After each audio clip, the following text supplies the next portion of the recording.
बऱ्याच वेळेला काय असतं माहितीये, जर जॉईंट फॅमिली असेल ना, तर मुद्दा नवरा बायकोंचा भांडणाचा नसतोच, ते तिसऱ्या किंवा चौथ्या माणसामुळे भांडत असतात.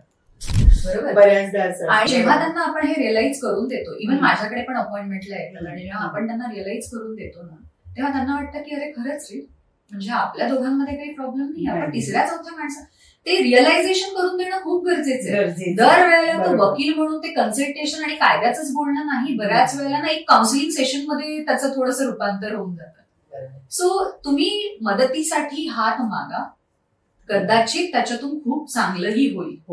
बरोबर.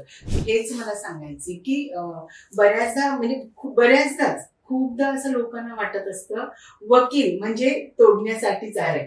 सो असं नसून प्रत्येकाने खरंच हे लक्षात घ्या की वकील जोडतातही, चांगल्या प्रकारे काउन्सिलिंगही करतात, आणि जे तुम्हाला नको असतं ते खरंच घडतंही. तर ह्याचा सगळ्यांनी नक्की नीट विचार करा.